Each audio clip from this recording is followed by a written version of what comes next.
I wish I would have asked for more Right. help. And I wish I would have I'm slowed curious, down. which was the section that you were stuck on? Oh, do you want me to name all of them? Everything went wrong, but I've Yeah, learned so yeah. much along the way because I've taken notes. So hopefully Yeah, I yeah. can help somebody else if they get into this and I'll understand like, oh, that happened to me, you know.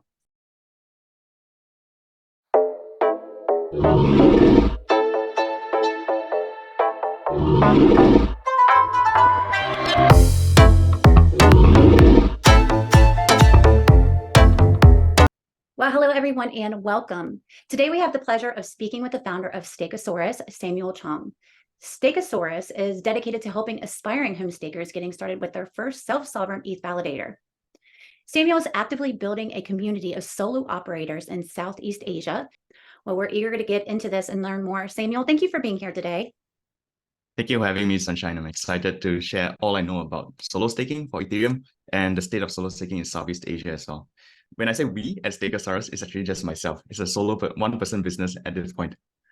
Okay. All Yeah, right. it's actually just myself. Yeah. So I'm anxious for you to Yeah, break that down for me. But before we get into the world sure, of sure, sure. staking and blockchain, I want to start with something personal. I'm curious to Yeah. know if you could have dinner with any historical figure, who would it be and why? Wow. Wow, this is Not to put you on the spot. interesting question. Yes. Being Singaporean, I love to say Lee Kuan Yew, right, which is our previous prime minister. But if I was to extend my horizons to even further, Mhm. then yeah, are you familiar with Nietzsche? I love his book about like the Uberman. So yeah, I probably won a debate about him. Friedrich Nietzsche, Okay. he wrote the book Uberman about that, how every person should strive for self-improvement, but Oh, okay. in recent times it has spawned a lot of people have taken it to the other extreme and spawned things like male toxicity and all this stuff. So Mhm. yeah. And then towards the end of his life, he went crazy a little bit. But I always thought his story was quite interesting. Yeah. Okay. I'll have to check that out. I thought about this question for myself, and a little bit of background about me is I'm actually a nurse practitioner. I've been in healthcare for about 20 years now. And Right. so I think I would like to sit down with Florence Nightingale. And so Okay. she is basically the pioneer of nursing. She was a nurse in the Crimean War that actually started collecting evidence. So that's who I think I would probably have dinner with. And then the other person actually who I think is hilarious is Tiffany Haddish. Are you familiar with her? She's an I'm actress. not. Okay, she's hilarious. I think I would have to sit down with her. She's pretty funny. I think it would be But very. she's still around. Is she still Yeah, oh yeah, around? yeah. She's young. Ah, yeah, She's yeah. in a bunch of movies. But then also she's really interesting. Her background. She actually was a foster child, and so she talks about living in a trash bag. And so Right. some of her charity work is she goes and gives suitcases to foster children because she wants them to actually have a place for their clothes and everything. Um, so See, yeah, I see. definitely We like should this. send this recording to her after this. Yeah. So anyways, I did some research on you and it was fascinating to learn about your venture in staking, especially because you come from a non-traditional background. So tell Yeah. me basically, share your background, what inspired you to get started in the world of staking? Sure, sure, How sure. did your Yeah, journey begin? yeah. Yeah. So as you can tell, I don't have a technical background myself. Instead, I spent the last 5 years of my career in a venture capital fund. So Mhm. in Southeast Asia, we did a pre-series A to series B type of investments, and it's into non-Web3 spaces as well. So crypto and Web3 has always been my personal interest. I got exposed to Bitcoin first in 2017, but my first purchase was in Ethereum because I was fascinated by the idea of smart contracts. And I remember it was the first day of 2017. Myself and two other friends caught up in a small local coffee shop, and then we just debated about the role of Bitcoin, and then we explored Ethereum a little bit. And then back then we were broke students, just graduated, so we put small amounts into like Ethereum. And then Mhm. as we continued to study the ecosystem and the idea of smart contracts, we got more convicted over time, and then we slowly like DCA'd in over time. And then, the idea of proof of stake has always been around for Ethereum. And my friends and I were like, you know what, we should buy enough Ethereum so that we can become validators once this proof of stake goes live. But coming from a non-technical background, it was difficult, especially in the early days of when the beacon chain was launched. I'm The sure. documentation available was very sparse, and Yeah. also the language used was very prohibitive. It seemed so dangerous. Like if you do something wrong, you're gonna get slashed, you're gonna lose all your ETH, blah blah blah. And so there were multiple points in time where I tried and I gave up. tried and I gave up.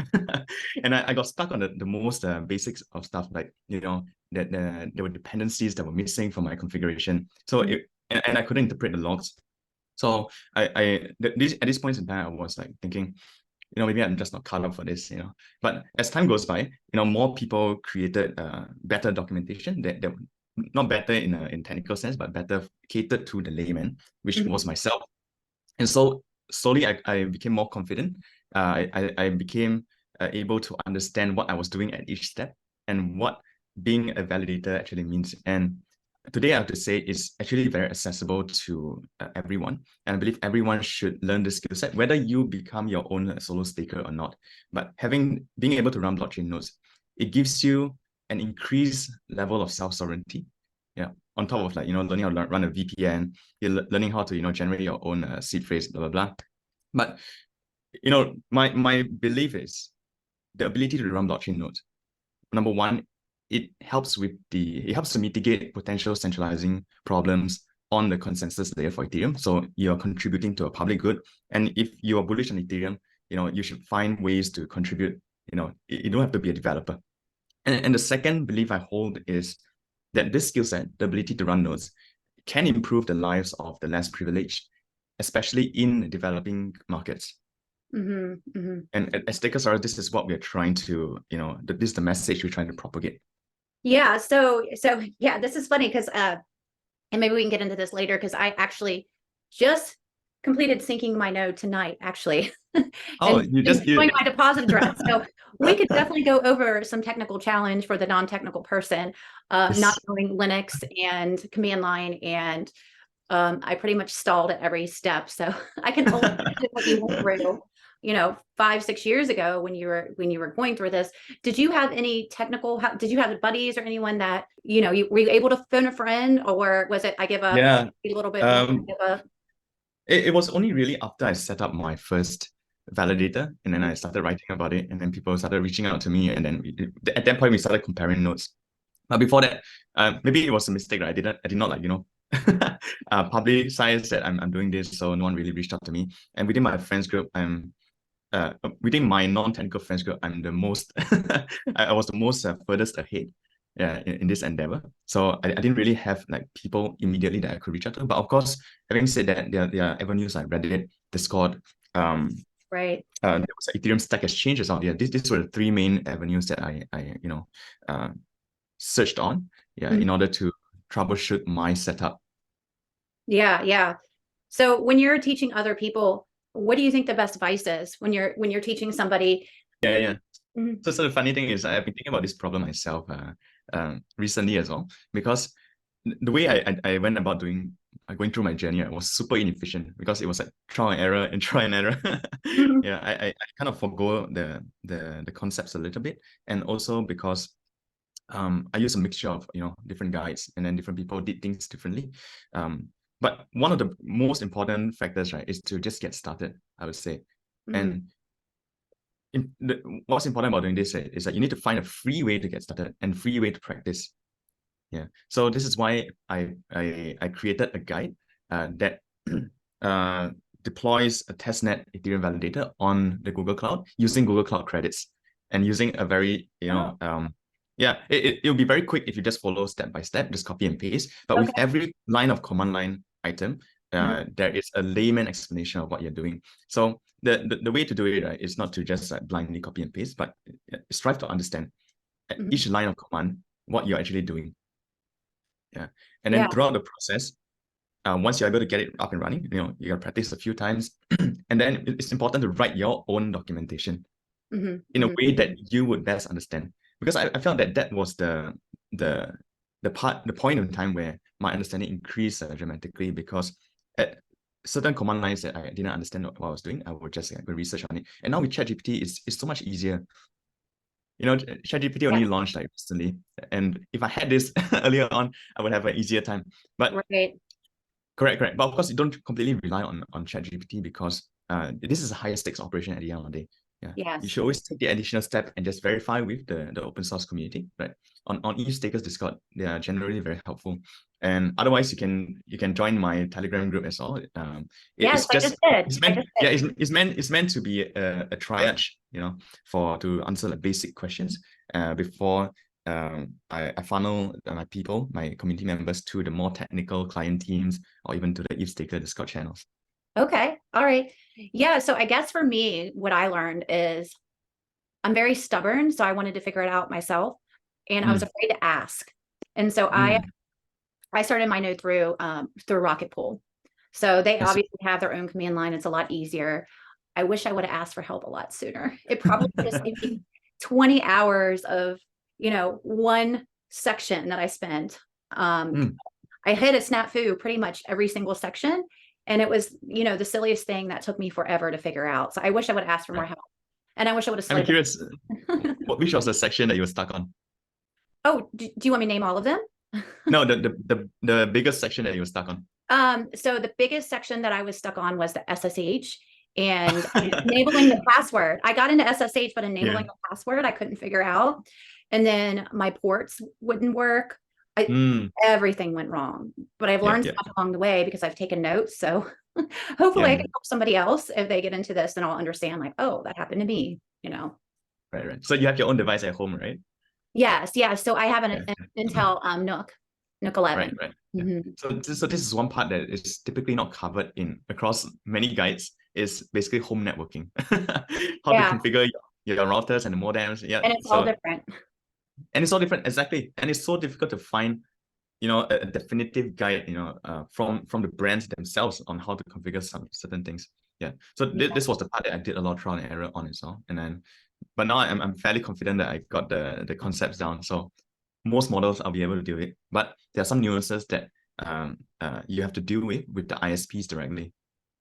Oh, okay. All right. Yeah. So tell me about Stakesaurus. So you were one of the first people around in your area basically to start staking, getting your node up. So you're starting to stake. How did Stakesaurus come about? Yeah. So it started as a passion project in 2022, and it's because right soon after I announced that I'm running my own validator node, and people started reaching out to me to help them with their own, or even outrightly telling me can you set up and run it for me? I just want my own node sitting in my own home. I don't want to go through any smart contract and all that. So and that's why I decided to help them over the course of 2022. And towards the end of 2022, I did my usual annual reflection. I've always wanted to do something of my own. And it's been 5 years in VC. So it felt like a good time for me to venture out and do something. And instead of starting something entirely new, I looked at my own backyard and was thinking, hey, I have this thing going. There's a nice community starting to brew, and what better idea to try and grow than a community in 2023 or 2024, because with the proliferation of AI, this is like Ethereum validators aside, so this is just my thought process. With the proliferation of AI, I feel that every product and service is going to be commoditized to a large extent moving forward. So the only way you can compete with machines, right, is if people want to buy from people. So in order for that to happen, right, then you need to grow your personal brand, you need to grow your community, right? And so I think this is the most powerful weapon we can cultivate for ourselves moving forward in light of the AI renaissance. So this started out as a community that you started to build. People started calling you and asking you about it, and so it just kind of built. Word got out, and so then that's where Stakesaurus came about. Yes, exactly. So in terms of monetization, it's still minimal at this moment, but it's enough such that I don't have to go out and raise venture money. So I can keep the option of having this as a lifestyle business open, until I really need to scale up in some way. And the business model is very simple. I create free content around the Ethereum node operations skill set, both technical and conceptual. My goal is to grow a community using this content. And the community will act as a funnel. A small percentage of this community will convert into paying customers in one way or another. Right now, it's very rudimentary. I paid workshops. I have one-to-one guided setups. and I get paid for writing as well sometimes. And but the business model, the monetization model that is most exciting to me moving forward, and you can explore this as well, is what I would call the stick to subscribe model. Yeah. So basically, the first project that did this was Stakewise V3. So they created this SDK for solo stakers, for anyone to spin up a staking pool using their Stakewise V3 module. So now solo stakers like myself and yourself, right, we are free to attract TVL from the public, from the market. Yeah. But of course, we need to give them a reason to stake with us. Right. Yes. Yeah. And this is where the community and the content comes in. Yeah. It acts as a funnel. It flows into eventually your own staking pool. How this will play out, I don't know. It's still very early. Yeah. But if this does take off, it's a very positive signal, because the other staking protocols will notice, and then they might do something similar as well. And then this is how I feel that we'll get to the next stage of decentralization. Because right now, even though proof of stake, running validators on proof of stake, right, is way cheaper than proof of work, but there's still a fixed cost. So 700 to 900 USD for the device, which means that even if you are able to stake like 1 ETH or 2 ETH, and then the protocol matches you with like 31 or 30 ETH, your payback period on that 900 USD device, right, it's going to be super long. Yeah. It's going to be years. So the economics wouldn't make sense like that. And hence, yeah, go ahead. I was just getting ready to say, as the value of ETH continues to go up, it's going to be, more collateral that you're going to need to put in. And so it may even narrow the market more. Yes. But although I have to say, like on both ends, the financial and barriers to entry are decreasing over time. Yeah. On financial side, like guys like Rocket Pool, Stader, Diva staking, even Lido is going to do it. On the technical side, you have that no Avado, blah blah blah. Yeah. So and I think this will continue to decrease, as the price of ETH goes up, especially on the financial barriers to entry side. Because what they're worried about is solo stakers, right, having no skin in the game. But before, I guess on the other way to solve this, right, is to increase the level of understanding of normal people, right, to meet these two lowering barriers to entry halfway. Otherwise, it's inevitable that they will be subject to trust assumptions coming from abstraction. Yeah.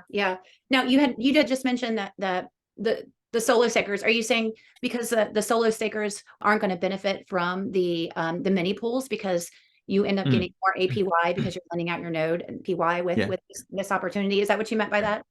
Yeah. So I'll describe this in more color, right? So, you have your own infrastructure as a solo staker, right?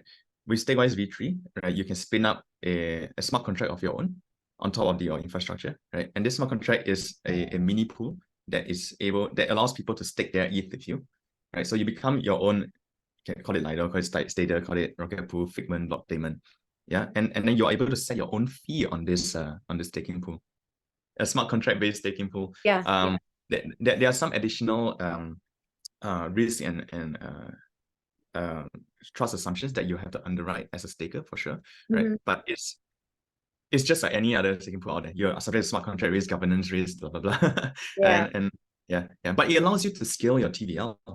So for example, right now we can only run 32 ETH. We can run as many validator keys as you want on the hardware. But the thing is, it has to be your own capital. You can't scale your TVL from other people into your own node in a trustless manner. They have to give you their ETH and then you have to deposit in. Or they can generate their own keys and you can use and they can make the deposit on their own. But it's super manual, right? And nobody will do it. That's what I'm thinking. Yeah. So what staking protocols or contracts are you looking at, or what's coming down the pipeline that you're seeing these opportunities? Are there some in mind that you're looking at right now? Yeah. I think the ones that I'm looking at are the ones that are pretty well known. So Rocket Pool, I'm looking at spinning up one of their nodes as well, Stader, Diva staking. Lido is going to have their community staking module soon as well. 1, 2, 3, 4. And then on DVT side, there's SSV and OVO that I am testing out. Just waiting for their mainnet launch. And then the Stakewise that I mentioned, just waiting for their mainnet launch as well.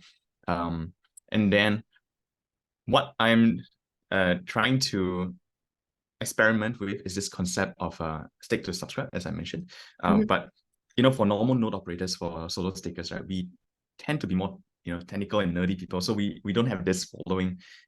But the content creators do have this following. So I'm trying in Southeast Asia. I'm trying to get them to partner up and launch this as the to subscribe model, right? For the creators to open up a new monetization channel. Okay. Yeah. So that's Yeah, all on my side.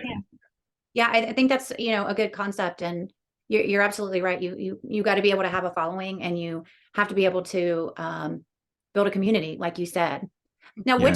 which protocol, you had mentioned a bunch. Which one are you most excited about, or you've reviewed their protocol and maybe they're doing something a little bit different that you're excited about?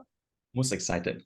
I would say, for Optimistic. for my own agenda, right, which is to use this no operation skill set to scale the income of the less privileged people in Southeast Asia. I would say Stakewise V3's model, it gets me most excited, but it remains to be seen. It's a brand new concept, and I would say it's most likely that only the top small percentage are able to benefit from this fully. But why I'm excited about it, right, is that if this works, right, it sets a precedent for everyone to start thinking about this model. Yeah. Aside from that, I think those protocols that are able to like DVTs, like reduce trust assumptions and reduce the financial barriers to entry at the same time, are very exciting to me. You've probably seen that the hashtag stake from home call to action.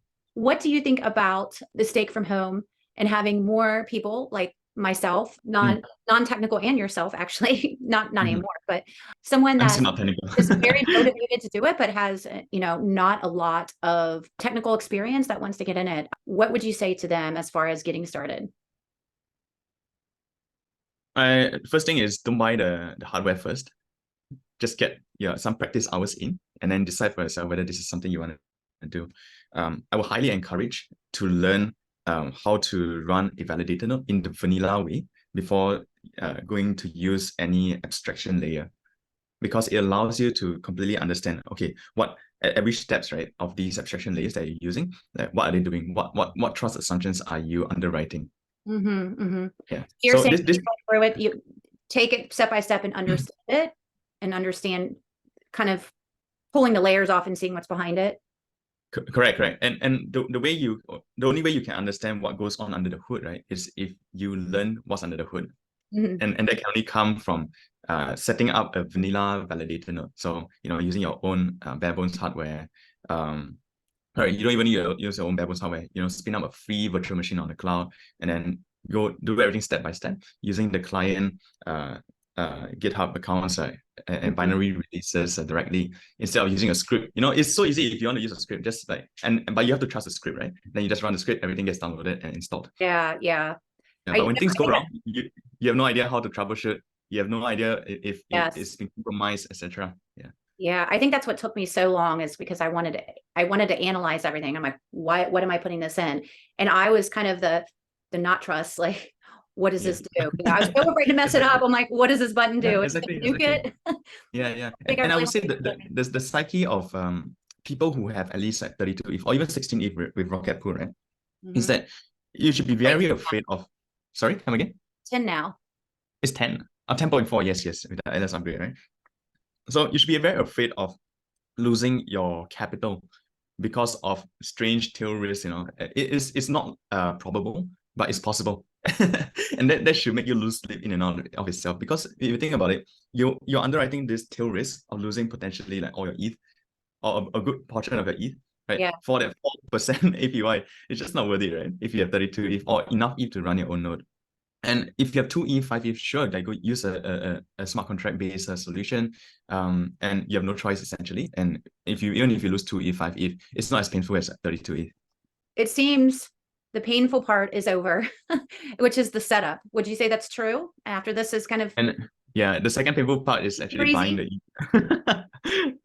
I mean, that's what I hear, and I hope, because it took a lot of time and commitment, but I'm glad I did it the right way, because I've learned so much, and obviously I have a lot more to learn. But I think you're right. I think it was important to just take that time and really understand what you're doing. Yeah. And it's a continuous learning process, because once you have one hardware, one machine setup, then you can think about like setting up redundancies, because there's a right way and wrong way to do it, and everyone who has been slashed so far has been due to an over engineering of their simple home setup. So do be very careful when you start to explore the realms of setting up backup nodes, redundancies. Yeah, so obviously I did the easy. I actually started with a dap node. I practiced with the dap node, and then I moved over and bought. It was a borrow, and then I moved over and got my bare bones Nook 11. Mm. I mean, I just had to install my SSD and my RAM. So obviously that's like still pretty easy setup. What setup do you use? And is there one that Yeah. you kind of recommend middle range? I have a combination of the NUC, same as you. Mhm. I'm just using the i5 chip. It's the cheaper variant. And the most important criteria I realize is the SSD. As long as your read and write speed of the SSD is fast enough, Yeah. the other bottlenecks aren't really that difficult to solve. RAM is cheap, so just go for 32 gig. Yeah. CPU wise, I experimented with a higher end variant, which is the AMD Hmm. Ryzen 5600. That's pretty sick, but I think it's a bit overkill. But of course, it future proofs your node for when the soon to be arrived 4844, which is Deng Shutting. I don't know how it affects CPU. I think mostly dealing with storage, but you never know. I ended up getting the 2 terabyte like you did, but now I wish I would have got a 4 because I think you have to prune every year now if you don't get the 4 terabyte. Yeah, every 6 months. I do it every 6 months. And yet it still increases over time. But the problem with getting a 4 terabyte SSD is that the price is not just double; it's more than double of the 2 terabytes. It is. That's why I didn't buy it. I was Yeah, it's crazy. So I was like, nah, I'm just gonna hope for what was it called again? Stateless clients to come soon enough. oh, okay. Okay. So tell me about I know we're running out of time, but tell me about your home staking workshops. Tell me about that. Sure. Yeah. So the home staking workshops are designed for people who want that extra boost to get started, that have trouble following the DIY guides. Otherwise, the DIY guide should be plenty sufficient. But as you know, people are not motivated when they're on their own. A lot of people are like that. And when there's someone available in real time to help you troubleshoot, to help you to guide you through the process step by step, it tends to work better for a lot of people. Mhm. Even if the content is exactly the same. It's quite crazy, right? Yeah. Yeah. It's just a different way of learning. But because it requires me to spend like time, at least 2 hours, 2.5 hours on it. That's why I have to charge working adults. But for students, I do it completely free for them because I feel that students and low-income earners, they should have more either time or more motivation to learn a new skill set. And Yeah. they tend to be the ones who would practice after the workshops. So I feel that it's worth it to teach them for free. Mhm. Of course, on the selfish end, it also grows my community. It creates a network effect. If people talk about how good of experience they've experienced in my workshops. Cool, cool. And then I also saw that I saw on LinkedIn, I think I signed up for it, it's like Oh, right, the white paper reading club. Oh, white yes. paper with reading. Yes. Yeah. Yes. So this is a very fun initiative that a couple of friends and I come together to start doing. It's basically we read white papers over a course of 2 weeks, and then we meet up and we debate about the white paper. Yeah, So that it's for sounds people fun. for geeky and nerdy people who wants to understand how things work under the hood a little bit better.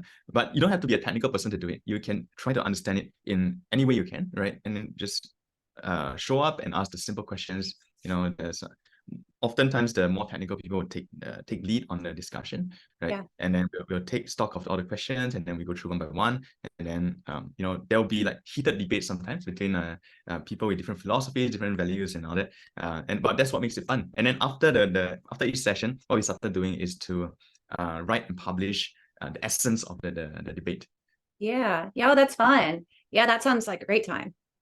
Yeah, So because in Web3 and crypto, things move so fast, and it's very easy to be sucked into the whole FOMO feeling. And I think this forces people to slow down and to appreciate what goes on under the hood, right? And we leave our egos at the door. For example, there are like Bitcoin people, there's Ethereum people, there's Solana people, blah blah, there's Cosmos people, right? But the goal is to appreciate the pros and cons of each different implementation in a deeper level. yes, you said that very well. I agree with you. Well, I know we're almost out of time, but I do have a game for you that I thought we could do really quick. I'll let you know Wow. what game you want to do. Ask the node validator or crypto lab speed scholar. I'll pick Ask the Node Validator. Okay. All right. So these are just questions I made. And these questions I made before I even got my node up when I was reading and doing some research for a couple months. So You created these cards yourself? yeah. Mhm. Oh, interesting. How do you ensure the security and reliability of your node infrastructure? And what security measures do you have in place to protect against potential attacks? Right. So I think the first line of defense you have, right, is that it sits behind your modem and your node router. Yeah. Mhm. So first thing you have to do, right, is ensure that nobody goes near these devices physically. Otherwise, it can be all for naught. The second layer of defense you have is your SSH, Mhm. your secure shell key, right? Your private key should never be exposed. Ideally, you access your node only from a secure device, a secure client device. So basically, don't watch porn or like download weird stuff on the laptop you use to access your validator node. Aside from that, firewalls are a very good way to prevent unwanted access. You can set it on the device level, you can set it on the network level as well. Yeah. Then there's a DDoS and brute force protection. Basically, it's like if someone tries to brute force into your system, there's a maximum of number of tries they can do before they get locked out for a number of minutes. It's a way to slow down their attempts. Yeah. And with SSH keys, right, if you want to brute force it, it's almost impossible. You take like 25 million years. But having this brute force protection, it slows them down even further. Remove password access as much as possible. Yes, That really, I spent 20 yeah. hours on that. I know how to do that now.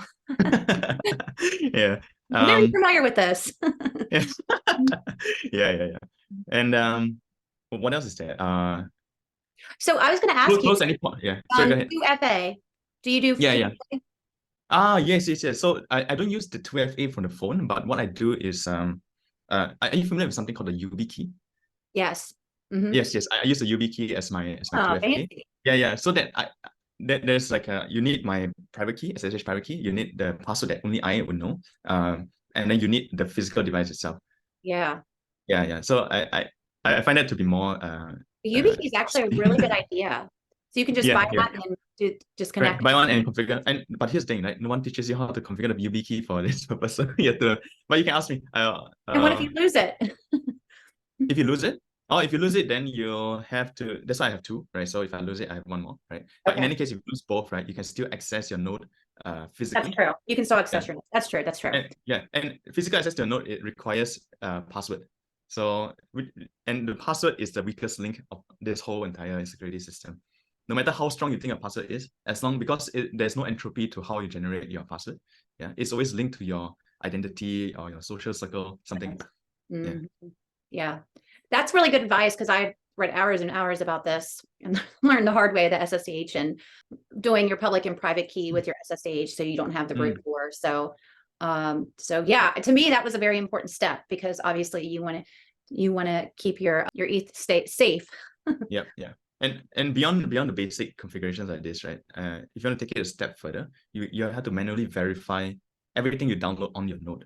So you have to verify that the file has not been changed by someone in the midst while you're downloading it. And to do that, you need to check the fingerprint of the downloaded file before you run any binary files within it. I didn't do that. Now you got me nervous. I'm about to go check. No, it's just if you're paranoid, you should do that because it's not likely to happen because as long as you use the official websites for downloading and the official GitHub repositories, yeah, it should be fine. Okay. All right, one more. What main challenges have you encountered as a node validator and how have you overcome them? I guess the main challenges for me would be initially the lack of documentation and guides catered for the layman. And so what I had to do, right, was to basically write my own along the way, right? But I was very lucky because I think in 2022 I discovered Samuel and Coin Cashew's guides, which were very good for the layman. Yeah. Okay. And yeah, but I want to take it a step further for people with even less technical exposure than me, and hence why I wrote my own. Aside from that, home networking, holy shit, that's the worst thing that I had to deal with. It's crazy. Oh yeah. And networking in general, it's just so difficult and dry to learn.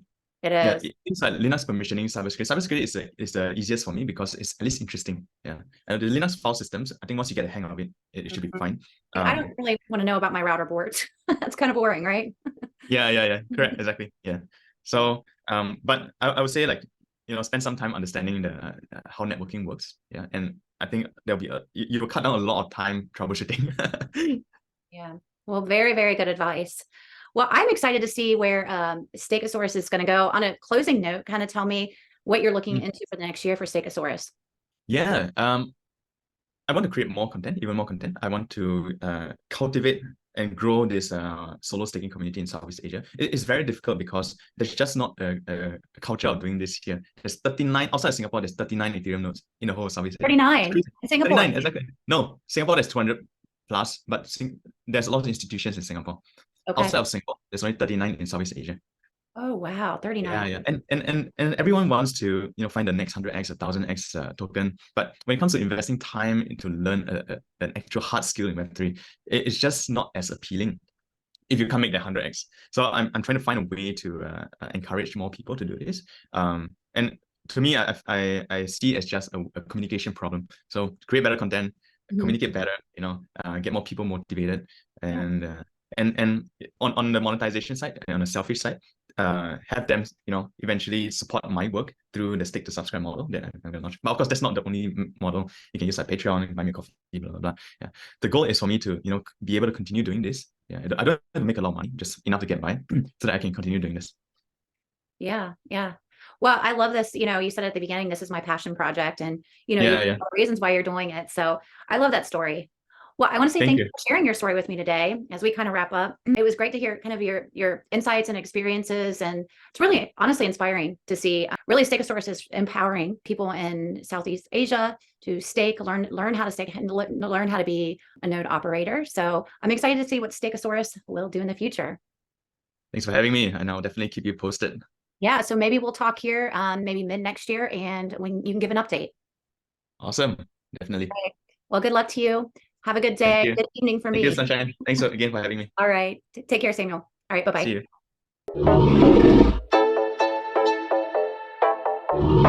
you.